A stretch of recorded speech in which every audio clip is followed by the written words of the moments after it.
Okay. I am not seeing the start webinar button anymore.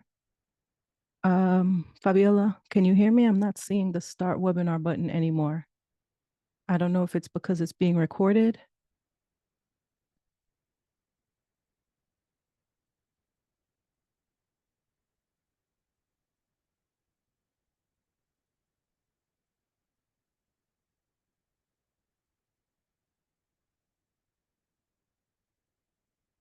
Okay, hello everyone. Welcome.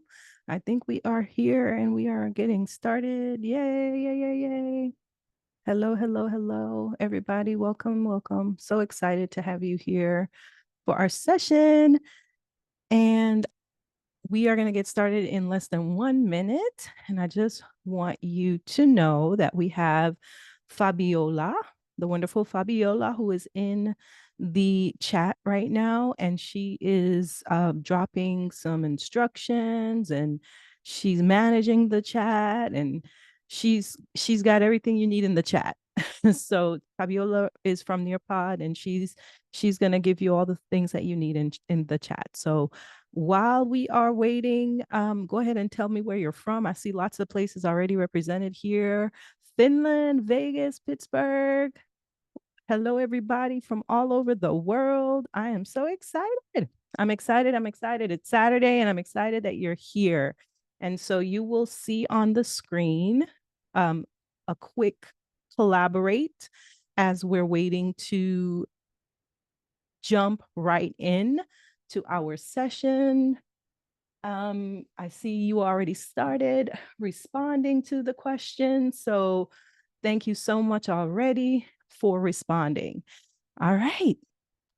Welcome again, everyone. We have lots in store. I'm really excited to have you. And we are going to get things going. Yay. All right. So welcome to Cracking the Code on Student Disengagement. This session is about building inclusive and engaging classrooms. And my name is Michelle Singh. I live in Miami, Florida. I am originally from Jamaica, and I am thrilled to be here with you. Normally, I'm nervous, but I am learning in my 40 plus years to reframe my nerves as excitement. And I truly am excited to be with you on this Saturday. So yes, I see some Jamaica getting some love in the chat there. Awesome. Awesome. All right. So the agenda is right there. We're gonna tackle some terms that you may not be familiar with, but you'll definitely understand how they show up in your classrooms and in your school settings. And we're going to talk about ways that you can ensure you're providing opportunities for students to have access to opportunities that will make them successful in your classrooms. And so that's an overview of our session. And I always love to start by giving you a little bit about who I am. So when I was a classroom teacher, I was a classroom secondary language arts teacher, and I taught in the third largest school district in the United States for 15 years. I was a classroom teacher, ELA, English language arts, secondary English language arts teacher, as well as a district leader. But whatever my role was when I was in the school district, I always prioritized relationships.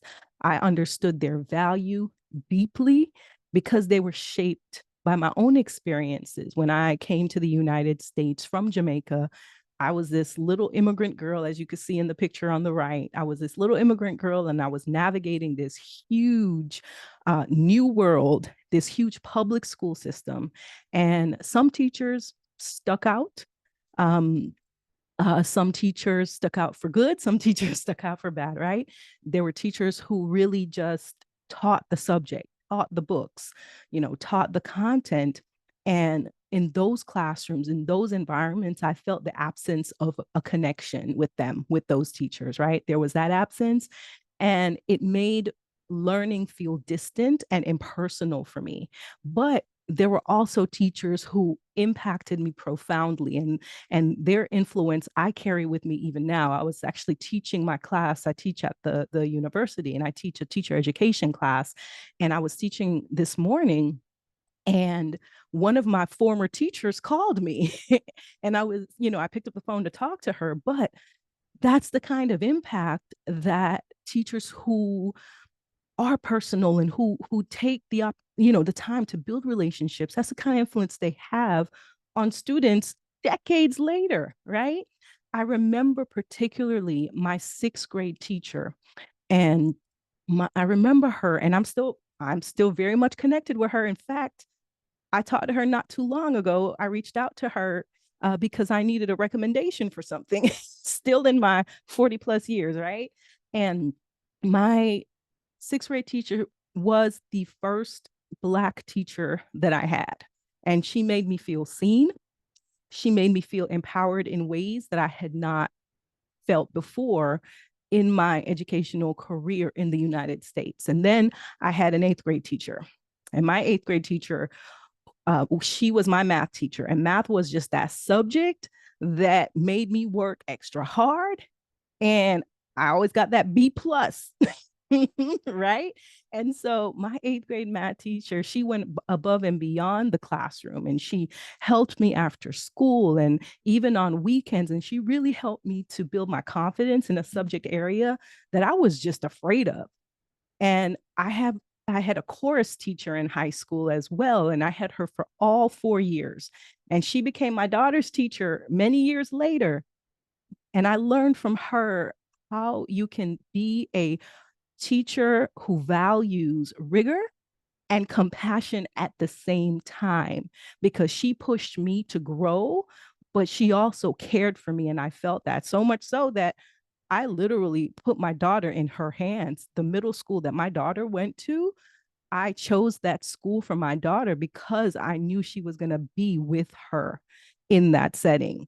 So all three of these teachers are just examples from my own learning. And again, I'm still connected with them today, even though I'm in my 40s. And that's just the power of relationships. They don't just impact a school year, they really shape a person's lifetime. And that's what today's conversation is going to be about when it comes to engagement and when it comes to equity. It's really important because of the connections, and relationships truly are the foundation of everything that we're going to discuss today. Consider them the bridge between disengagement and empowerment, the bridge between performing gestures and having that genuine impact. So we're going to start with a quick poll for you right here. So tell me, by which one of these three resonates the most with you. So right now, you might be struggling to keep students engaged in a world full of distractions, right? You might be facing increasingly difficult distractions at school with technology and social pressures and social media and motivation and lots of stuff. Or you're frustrated by the classroom climate that just feels disconnected and it lacks inclusivity, right? You don't have practical strategies. You struggle to create learning environments where students feel seen and valued and motivated. Or you are feeling overwhelmed by too many theories, but not enough actionable solutions, because there's just so much research and frameworks and PDs out there that you get stuck. There's just too much, and you're unsure where to start exactly. So, which one of these resonates the most with you? And as I'm looking at the poll here, the answer is A. Most of you feel like you're just struggling to keep students engaged in this world of distractions. Yes. Okay. All right. So what I'm going to show you today is a simple research-backed framework to re-engage distracted students. It's going to be where you learn practical techniques that just cut through the noise and refocuses students' attention, right? without adding to your workload. It's going to be easy to implement, to build that inclusive and connected classroom climate that you desire, creating that environment where your students feel valued and motivated to learn. And, even in challenging and diverse settings. And I'm also going to show you a step-by-step guide to choosing and applying engagement strategies that will actually work, right? So moving past that overwhelm that you feel and start with, the most impactful kind of low lift techniques that you can like start right away. Okay, so let's explore, and we're going to kind of dive deep into what student disengagement really is about. Now, we started with that collaborate board, and I glanced at that collaborate board as we were waiting, and I saw some of the responses that stood out were, students sitting with their head down, students quiet, things like that. So what I want to hear from you right now on this collaborate board is, what does disengagement actually look like in your classroom? What does disengagement look like in your classroom? So you should be able to respond on this collaborate board and tell me what it looks like. Not tracking the speaker, not submitting assignments, talking with classmates, sleeping, looking down, students who are non-responsive. In a cyber school, it looks like not participating.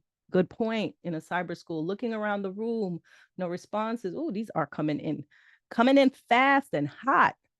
Ghosting, heads down, not on the site that they should be on, right?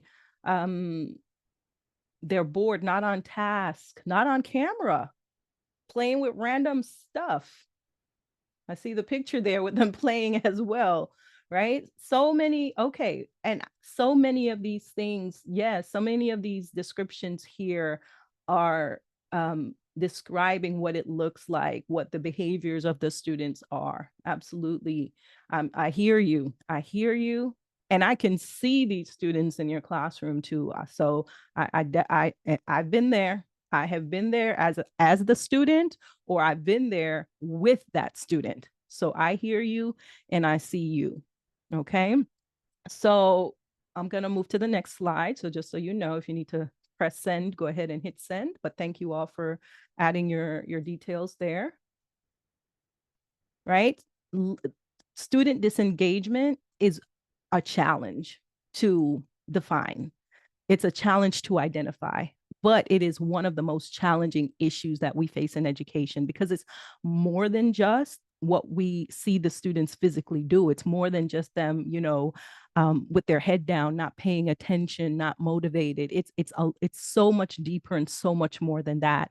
It can get as deep as them feeling unseen, undervalued, and just disconnected from their learning environment. And, just like you described, that student who has their head down, who doesn't submit work, imagine for that student for a moment, though, what it feels like for them to come to school every day feeling invisible, feeling unmotivated, right? This is a sense of disconnection that student has that does not happen overnight. And it's often the result of systemic missteps in how we see and how we approach and even how we understand and how we've learned about what engagement is and what disengagement looks like. So what I want to do right now is explore some common mistakes that can unintentionally worsen the student disengagement that we are exposed to every single day. So common mistake number one, right? Punishing behavior instead of addressing the real reasons behind it. Because remember I said it's deep, right? Disengagement comes from that student feeling invisible and unheard or unsupported. It's not just from misbehavior. When students act out, suspensions, getting kicked out of class, detentions, they're a quick fix, but they are ignoring the root cause. And that root cause could be that lack of connection, that cultural exclusion. It could be personal struggles that that student is going through. A student could be disrupting your class or not turning in work or having the cameras off. And instead of asking why, a lot of times they're labeled. They're labeled as the talkative kid, right? The troublemaker. And they don't see themselves in the curriculum, in the learning, in the environment. And so they don't have that trust and connection that they need to really be what they're supposed to be and have the behaviors that they are expected to have, right? So what we have to do is we have to shift from discipline first to connection first. We have to shift from discipline first to connection first. Building relationships. I started with that. I started relationships, building relationships, providing safe spaces, making learning relevant and inclusive. It could be something as simple as like offering a break zone or a quiet space when a student is overwhelmed. It could be something like recognizing a small win publicly, hey, Johnny, I saw you helping your classmate. Thank you for doing that. It could be something as simple as just using some kind of check-in, morning check-in or exit ticket reflections, just to gauge where they're at. But shift from discipline first to connection first.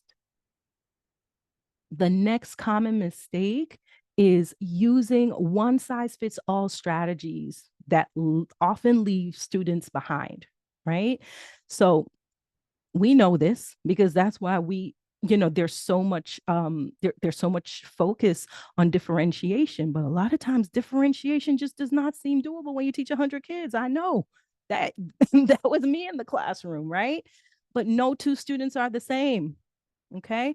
Many classrooms rely on, very rigid, kind of one method fits all teaching, and it doesn't reflect the unique and the diverse learning styles and backgrounds and the needs of our students. And, it could be that the textbooks might be too advanced. I actually had this conversation with my class today. The textbook might be too advanced, or the language, the reading level, it may be too basic, or it's just inaccessible. And we have students who then become disinterested and frustrated, and they just stop, right? They completely disconnect.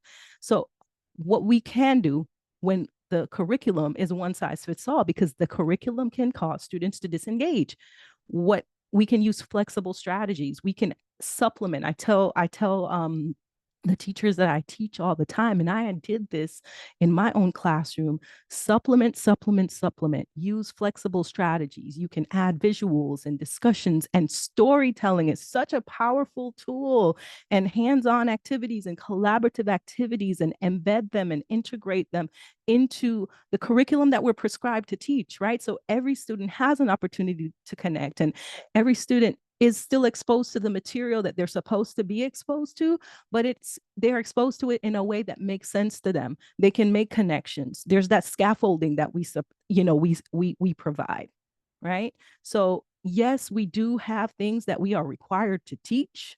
Listen, I live in Florida, okay? I get it, but we can supplement and we can use flexible strategies. Yes. The next common mistake is viewing disengagement as solely a student issue rather than considering the bigger picture.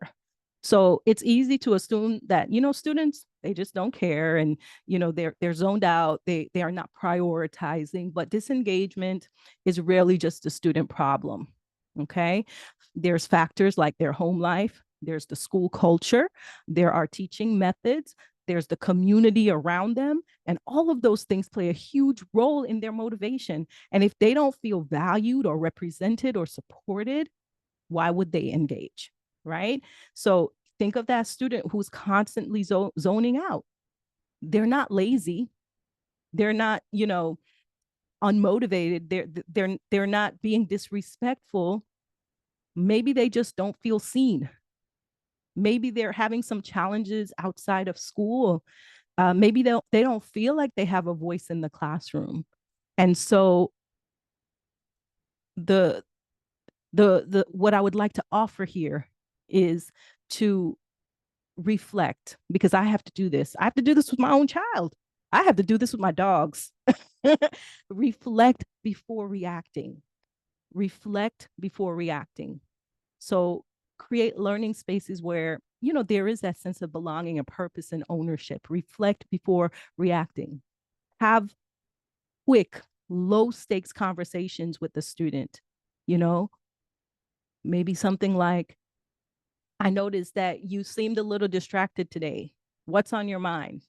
You know, low stakes, just conversations, just to show them that you've noticed them, you've seen them, you noticed something off. All right. So what I would like to know from you, and you're gonna see here, I think this is a drag and drop, y'all.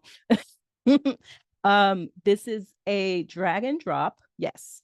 Which one of these resonate the most with you? But I would love it if you can drag and drop the quick fix with the with the common mistake. Which one of these matches it? So flexible strategies goes with addressing which common mistake.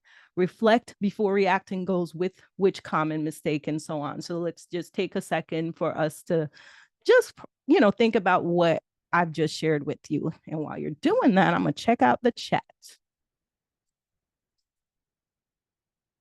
I see, Reynaldo, you mentioned in an alternative school, a suspension was the objective many times. It is, yes, even not in an alternative school. I mean, I've seen that in just the regular magnet and public schools that I've taught in.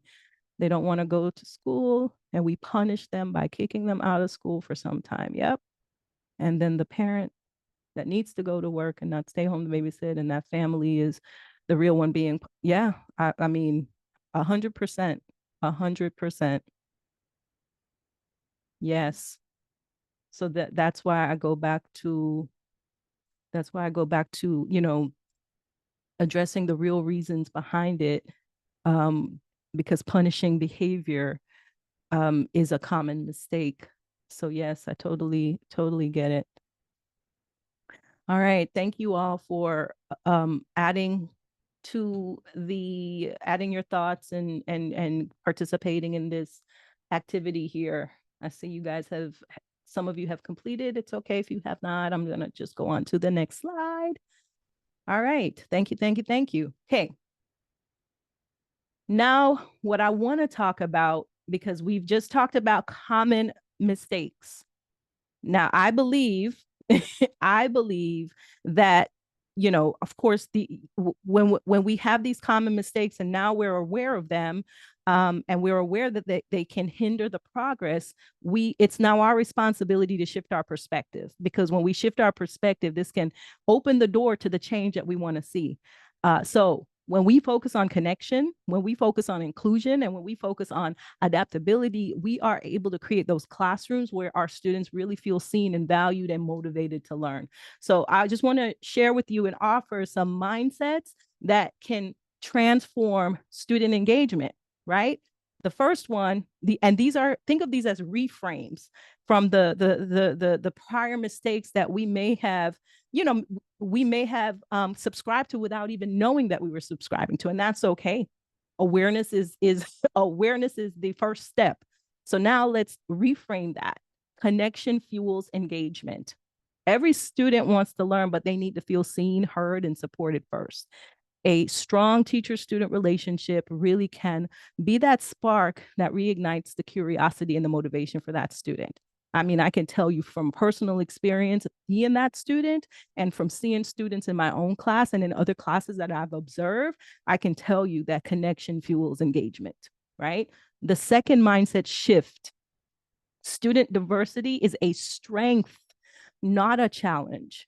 Every child has that unique background and experience and just their way of learning. And when we honor and integrate those differences, my gosh, We are creating magic. We are creating such rich and engaging learning environments for all students. And again, I'm speaking from experience, that little immigrant girl. I'm speaking from experience being teaching in the for 15 years, serving for 20 plus years in the nation's second most diverse school district. Diversity is a strength, not a challenge. Okay. Flexibility opens the door to learning, because that fixed approach can just leave students behind, y'all. So when we meet students where they are, and we are adapting and we are supplementing and we are creating multiple pathways for them to access and engage, we're making that learning accessible. We're making that learning relevant. We're making that learning meaningful for every single learner. And so with these mindsets in place, we are taking a moment to kind of envision what success can look like for us in our classroom. And so I want to share this quote with you to kind of help you even envision this even more. Now, it may sound silly. I'm talking about envisioning, but you've you've made yourself aware that there are mistakes that you believed. Now we're reframing those into some positive mindsets. And now that vision is the first step into action. By putting it into words, you're making it real. By visualizing it, you're making it real. And so this is a quote that I want to share with you. When students feel seen, they learn to believe in their own potential. So I want to invite you, again, I know it sounds silly, but I truly believe this. When I want to invite you to just, close your eyes and picture that moment in your classroom where every student is engaged. Every student feels confident and every student is thriving, right? Maybe you hear like that buzz of excitement because the students are sharing their ideas. And maybe you feel that joy and pride because you know every child or every student in that classroom feels like they belong and feels like they have a voice, right? I really want you to envision it and feel it and hear it. And I would love if what you can do in one sentence is describe what that engagement and inclusion looks like in your own classroom, right?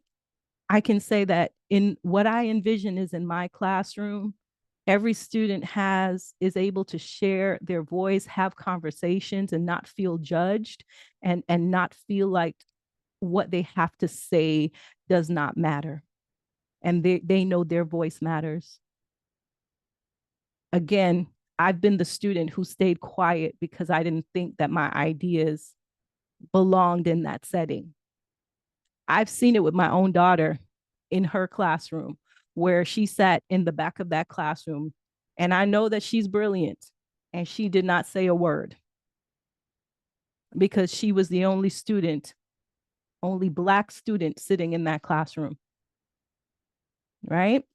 So take a moment and in one sentence, just think about what engagement and inclusion can look like in your own classroom. And I'm going to check out the chat while you do that.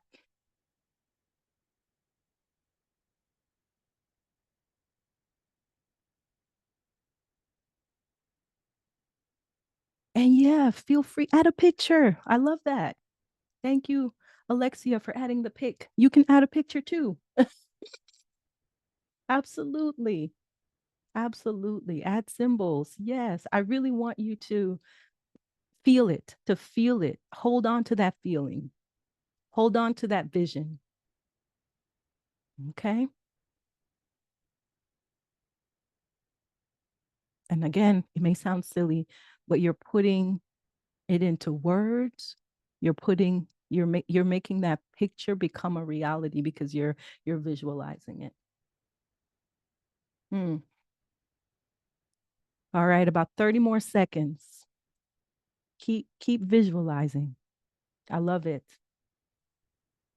I love that you're participating with this.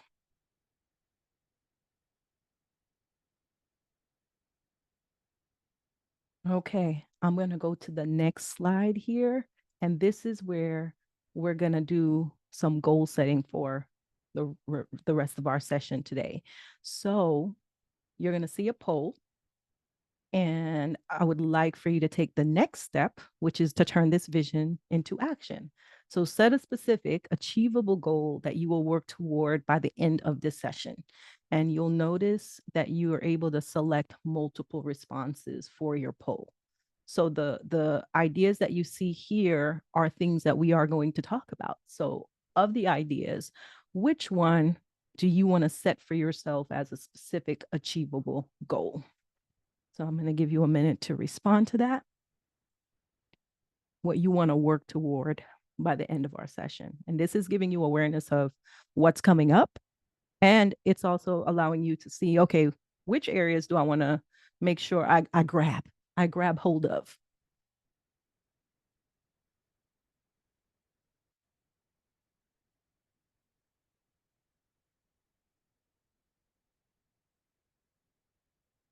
Okay. About 30 more seconds. All right. Multiples. That's okay. All right. I'm going to move to our next slide here. So now that you set your goals, right? And you have created your vision of the impact that you want to make, we're going to talk about a common but often overlooked barrier to disengagement. And this is called performative diversity. So, performative diversity is, let me go to the next slide. Oh, okay. Before we get into what performative diversity is, I want to test your familiarity with terms that we've heard, we've heard over and over and over again, right? Especially in the last couple of weeks. What's the difference between diversity, equity, and inclusion? So for this, you're matching the word with the definition. So you could just match the word with the definition. If you make a match, you'll see it turn green. You'll see it turn red, and you can try again. So again, I know you've heard the terms before, DE&I. And a lot of times DE&I, diversity, equity, and inclusion, they are used interchangeably, but they serve different purposes. They really have different meanings, y'all. They have different levels, to be quite honest. So I'm going to go on to the next slide. Well, I'll stay here while you guys are doing that. So diversity is representation. It's just about, like the slide says, who's in the room, representation of different identities, backgrounds, perspectives, cultures. It's representation. Who is in the room? That's the best way to think of diversity. Now, the next level is equity. That relates to access and support. And when it comes to our classrooms, this is if students have what they need to succeed. So this is where we're ensuring that all students get the support and resources that they need to succeed. That's what equity is. So diversity is the people, equity is the access and the support. It's like the what. And then inclusion is belonging. Do they feel value? Because you can certainly have diversity and not have equity and inclusion.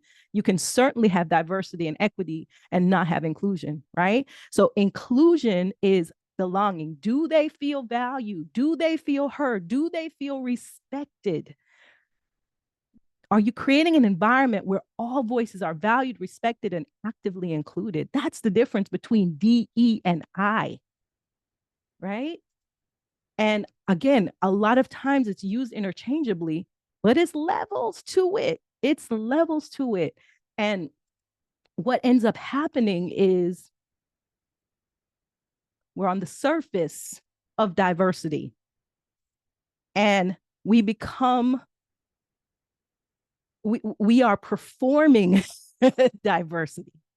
That's what happens. And performative diversity contributes greatly to disengagement, right? Performative diversity happens when schools or educators appear to embrace diversity. Remember, diversity is at first level. All it is representation. Okay. when schools or educators appear to embrace diversity, but they don't make real meaningful change that impacts students' daily experiences. This is where the problem begins, because if schools are only focusing on just diversity, just representation, they are not addressing equity, they are not addressing inclusion, students are going to notice the gap. Staff will notice the gap. Parents will notice the gap. And that's the kind of disconnection that leads to disengagement, that leads to mistrust, and that leads to missed opportunities for deeper learning, y'all. Okay? So here are some signs of what performative diversity might look like in your own school setting. Have you seen these in your school? There's something called shallow representation. Think of this as, displaying posters and images of diverse cultures in classrooms, but you're using curriculum that still does not include the stories and the voices and the histories and the contributions of those folks that are on the posters that you putting up all over the school. That's shallow representation. Then there is a lack of sustained effort where you highlight cultural celebrations. We are in Black History Month, right? But you are not incorporating diverse perspectives in the daily lessons, in the literature choices, and in the classroom discussions. So yeah, we in Black History Month, but where is the discussion about Black history, right? In the daily lessons. Then there's tokenism, where you ask one teacher, let's say from a historically excluded group, to lead a DE&I initiative, or maybe mentor a student because they're of the same background, but that teacher has absolutely no power, no voice in shaping policies and curriculum and school-wide decisions. That's tokenism. And then there's rhetoric without action, where you're hosting, let's say it is professional development and it is about inclusion and teaching and all of that, but you leave the PD and that's it. There's no follow through. There's no follow up, y'all. So those are signs of performative diversity. I would love to hear from you if you've seen any of these in your school, in your setting. Yes, I agree. Follow up must be on all levels. Absolutely. Yes. So have you seen any of these in your setting? And let me make this anonymous, y'all. Let me hide the student names. I forgot to do that earlier. So y'all feel safe to respond.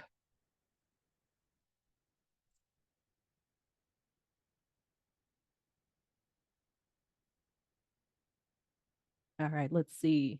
The rhetoric without action and lack of sustained effort is the ones that are popping up as the most. Lack of sustained effort.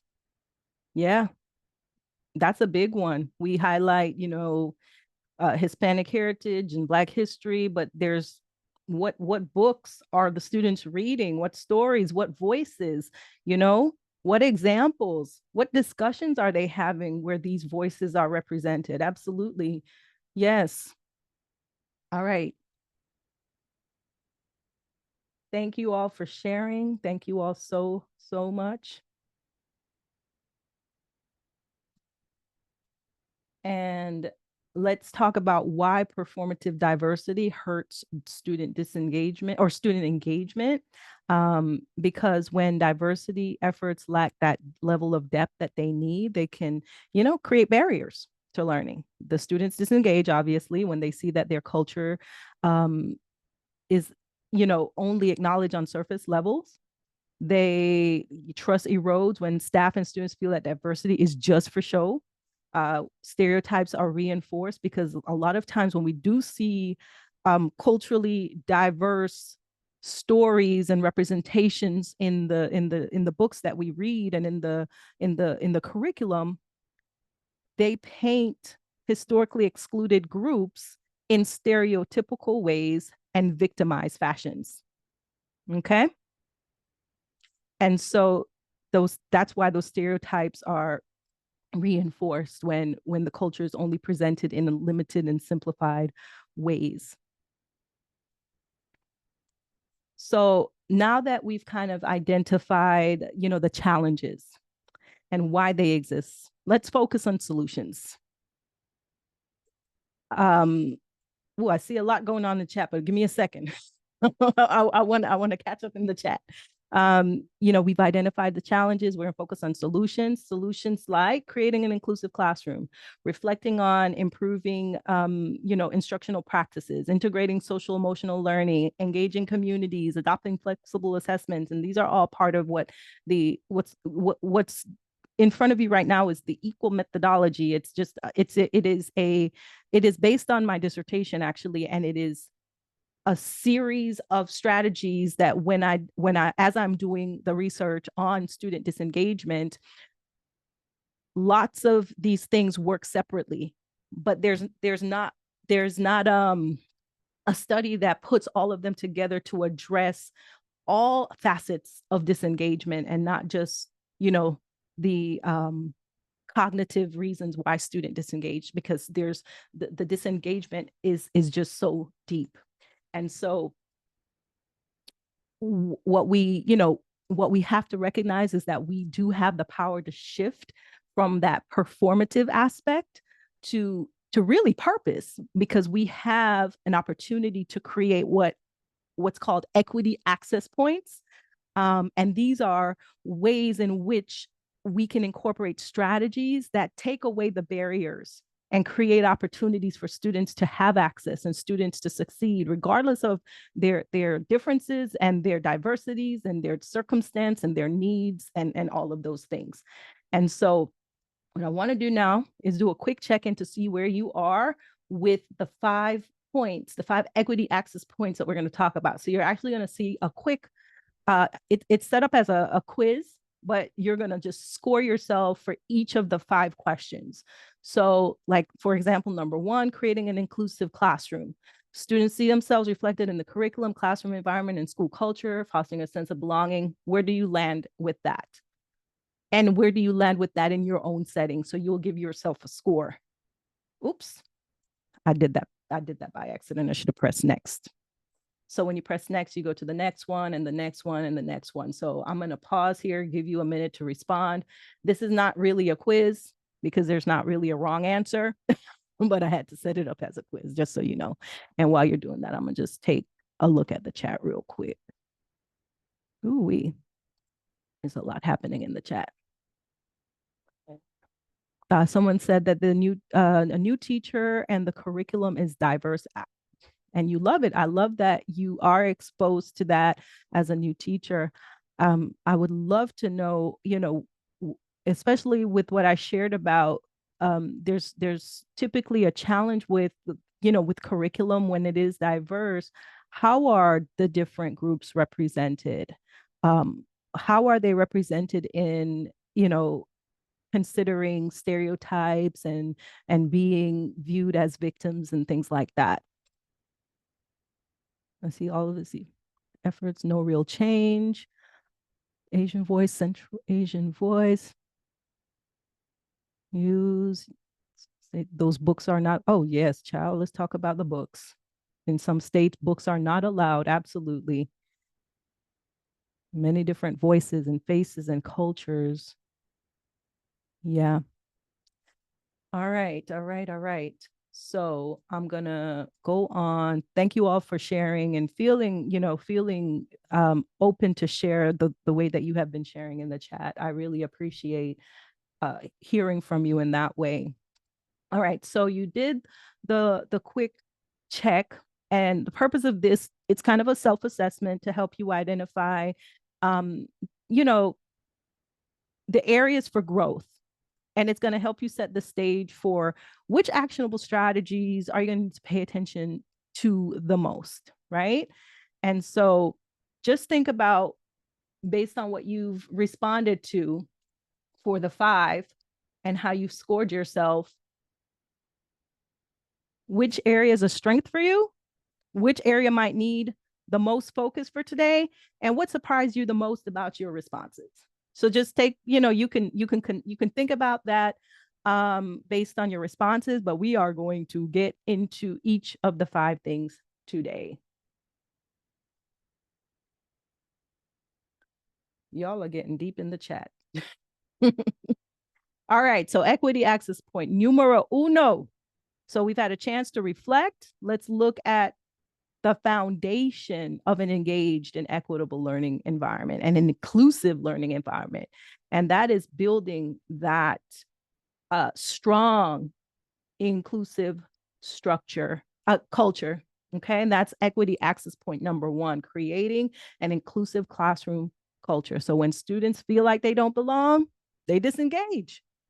If that culture doesn't reflect the needs and the diversity and the lived experiences of the students, it's going to create barriers for them, barriers to connection and to trust and to participation.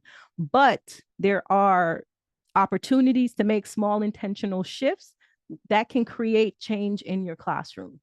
So my recommendation and the things I'm going to share with you are quick, implementable strategies. Think of them as quick wins. Start with a 10-minute classroom culture check.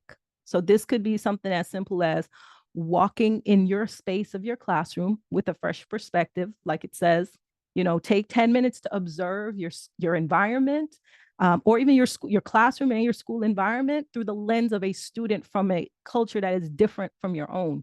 You can ask yourself the questions that you see there. Do all students see themselves reflected in the visuals that are in your classroom, the posters that you have on your wall, the quotes? Who are those quotes from? The books on the bookshelves, and the examples that you share as you're teaching, the analogies that you may use. Are your classroom expectations and interactions welcoming and inclusive for all learners?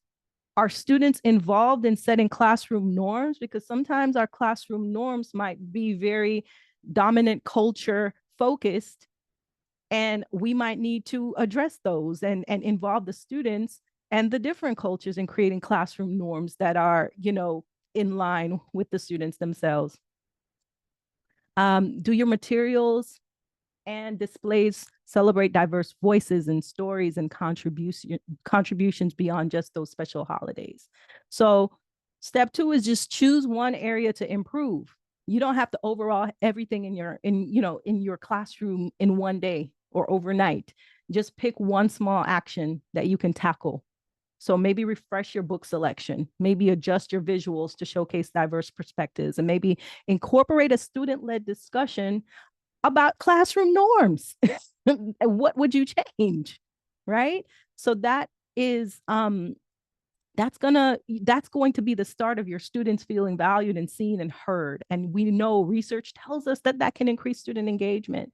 That's going to create impact. It does not require like extra, major resources or major changes, but it is going to give you that momentum to kind of, increase the efforts over time. And that is a small intentional change. So as we are, kind of going through each of these, if you have a practice that you already do that's related to this topic, I mean, we all on this call or on this Zoom here are from lots of different educational settings. I would love to know what you're doing in your classroom that might be tied to creating that inclusive classroom culture.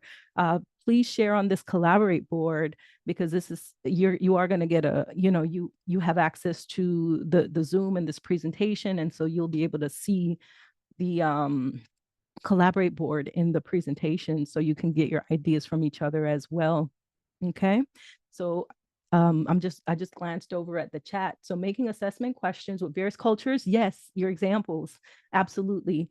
Someone said they had a session about gamifying your learning. Yes, yes, yes, yes.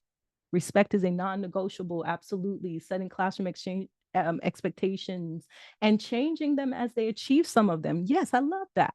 Absolutely. Ask, but more importantly, listen. Code of conduct for lessons in Zoom. Yes. Learn more about students and families and parent engagement. Call students friends. Okay, yeah. I had a teacher that I used to observe, and she worked at an all-girls school, and she called all the girls little princesses. And it was just such a warm, welcoming environment, but she called them all little princesses. So that just made me think of that. All right, I'm going to move to the next slide, y'all. Doing great, doing great. Okay, Equity access point number 2 is related to reflecting on and improving practices, teaching practices, pedagogy, instructional practices, right? Because our role in our role can drive disengagement or drive engagement. That's truly what it is, right? So our daily interactions, our instructional practices, they really can determine whether or not a student is checked out or if a student stay engaged. So we have to do that regular reflection of ourselves, our teaching methods, of the curriculum, because we want to make sure that we are including what needs to be included, and we are encouraging, and we're making sure students are connected to the content and the strategies that we're using, right? And so small shifts can be something like a 5-minute teaching audit. So you choose one lesson to reflect on. Does every student see themselves in the lesson? In the examples or analogies, in the stories that you add, in the visuals that you put, in the perspectives that are part of that lesson, right? Are you offering multiple ways to engage and participate? Are there opportunities for discussion questions? How are the discussion questions structured? Higher order thinking, Webb's depth of knowledge and things like that. Are there hands-on activities? Are there activities that foster creative expression, right? So multiple ways to engage and participate. Am I making assumptions about what my students already know or how they learn best? Step 2 is make one small adjustment. You don't need a full curriculum overhaul. Just pick one area to tweak based on your reflection. So this could be expanding your representation by adding a diverse voice, a diverse perspective, or an example to a lesson. You can offer choice, allowing students to demonstrate learning in different ways. You can shift from direct instruction or lecture focus to, interaction, incorporate interaction with your direct instruction, but, by building in peer discussions and storytelling and those real world analogies and connections, right? And then again, this is a way to remove those barriers that might be making the students feel disconnected to the content, and you're creating those opportunities for improvement in engagement, and it's also helping you recognize small changes that can really make a big impact just by doing these reflections and making these small tweaks. All right, so now let's hear from you really quickly. What's one small change that you can make? Or if there is a strategy or tool that you use to improve teaching practices to make them more inclusive, drop the idea in on the board. Someone mentioned earlier about gamification. That's a perfect example for this.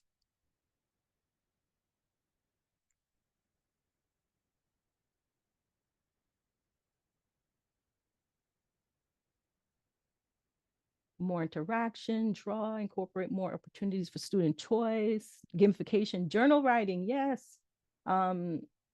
Student choice, asking them what topics, morning meetings, yes, more student feedback, absolutely. Yes, yes, yes. Love it, love it. Lots of ideas flowing through. Podcasts, I see podcasts. Yes, yes, yes, yes. Love it. All right. I'm going to move to the next one. Numero tres. This is embedding social and emotional learning, right? Within the teaching itself, within the daily practices itself, right? Students don't just disengage because they are struggling academically.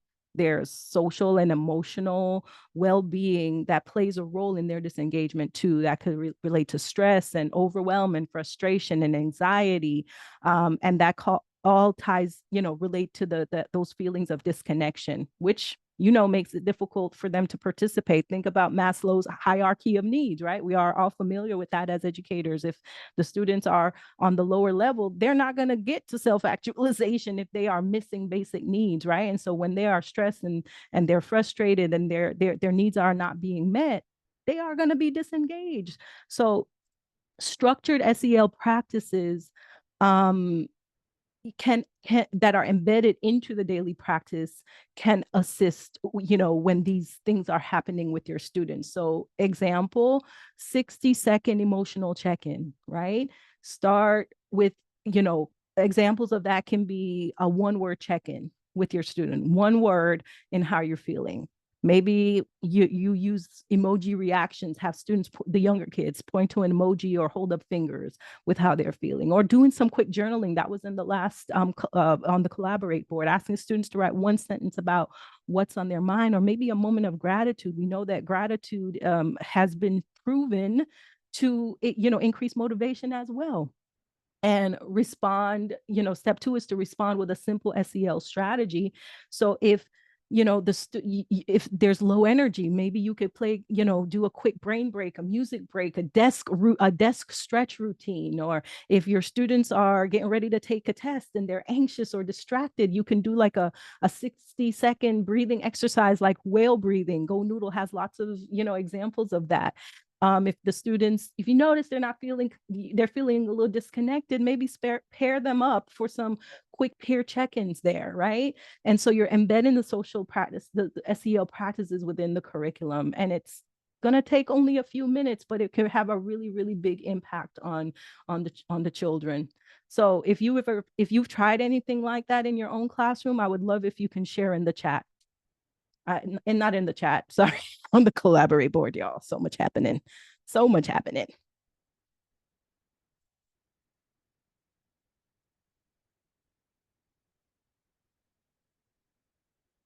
Anything that you've done to incorporate that social emotional aspect in your classes. I think someone in the chat shared a resource in the chat for second graders. Danny Go Brain breaks.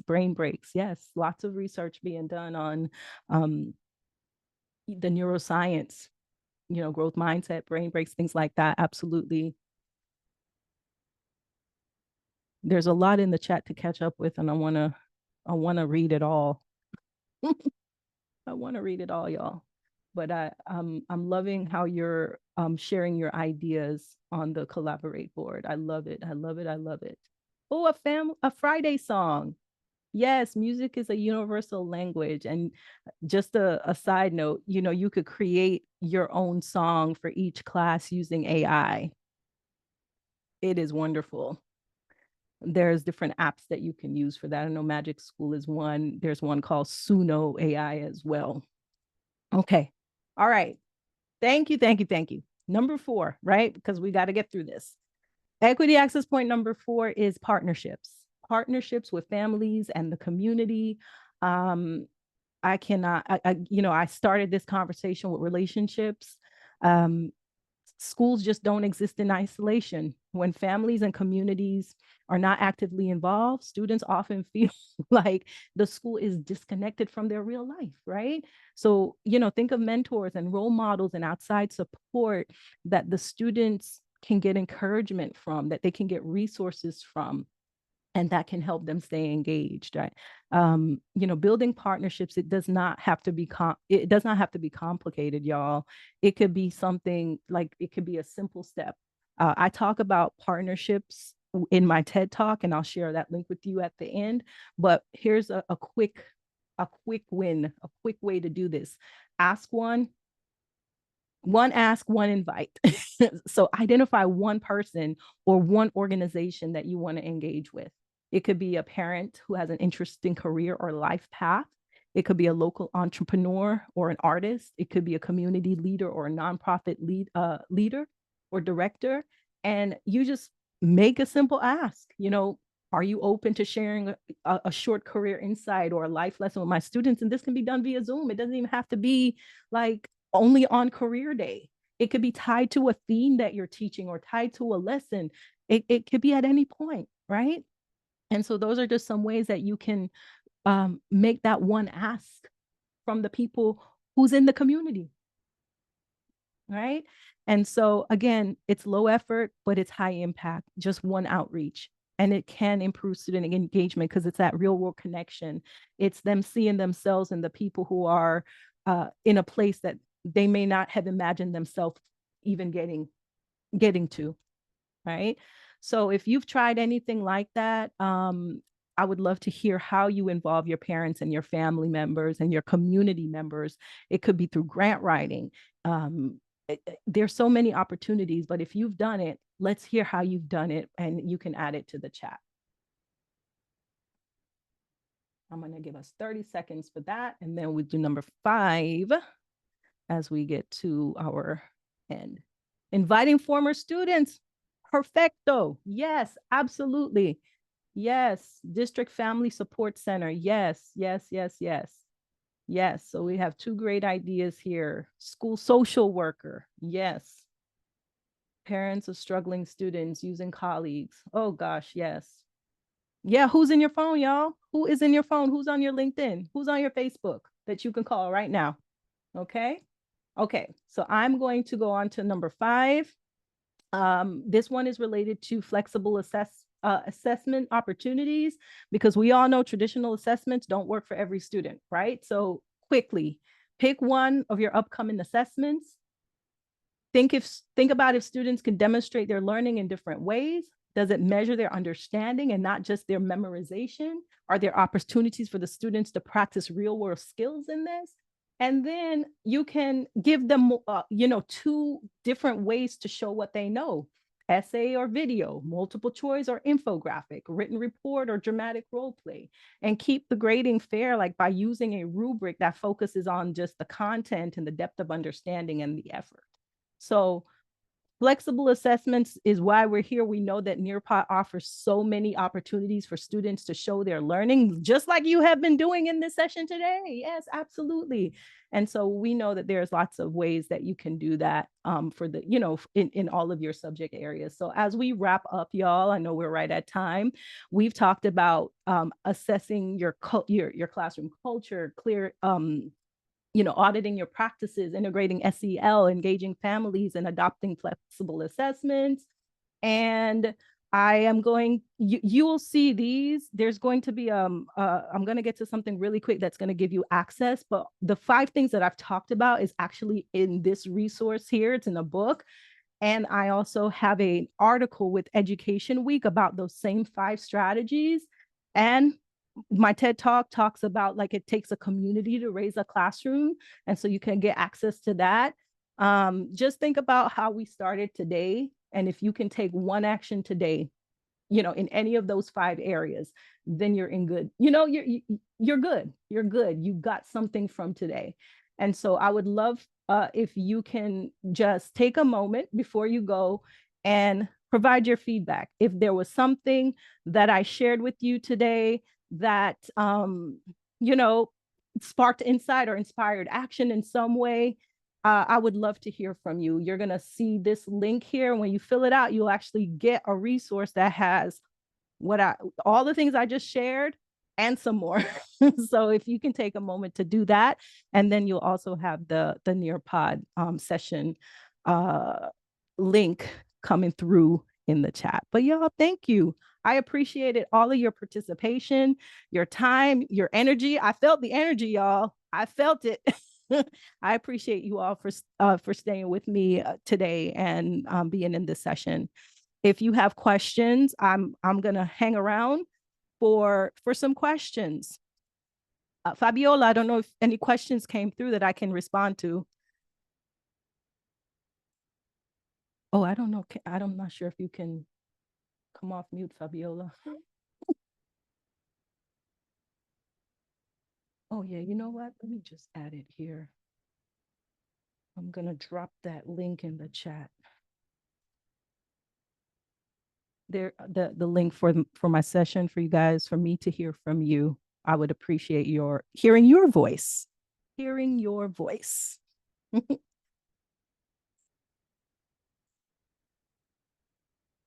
All right, let me see if I don't necessarily see a Q&A though, y'all.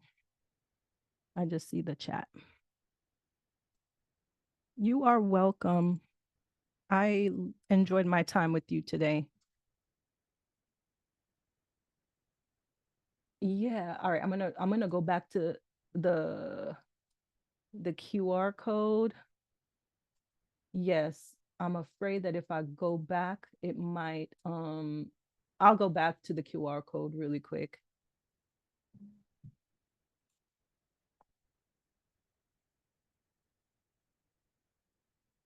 It may take some of you off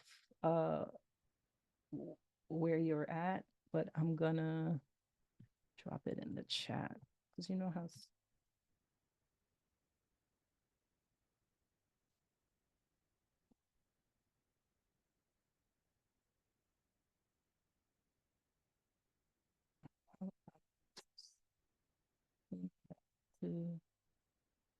all right, give me one. Okay.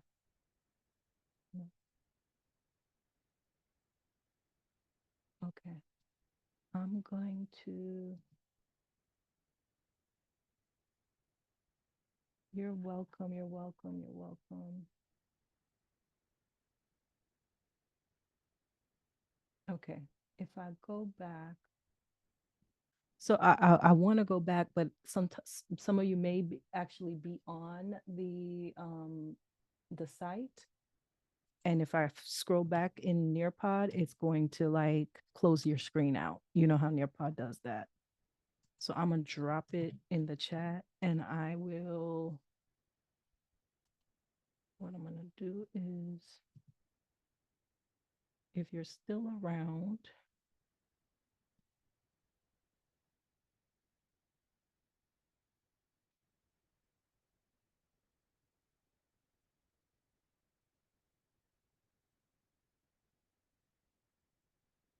okay, and I am going to,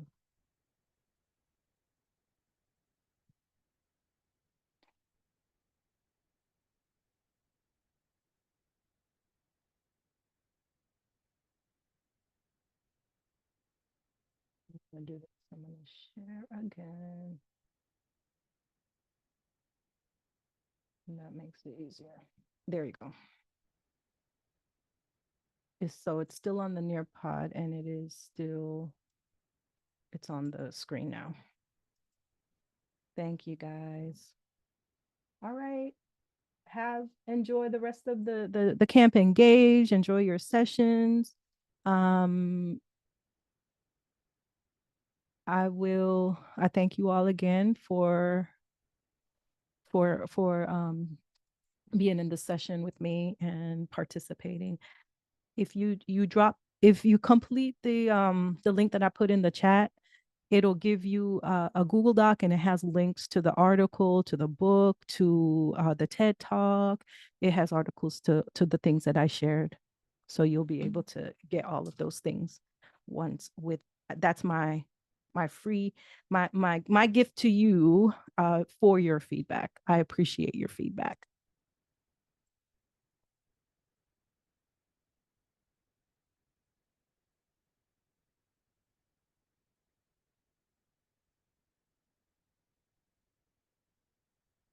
Righty. All right. I don't see any others questions.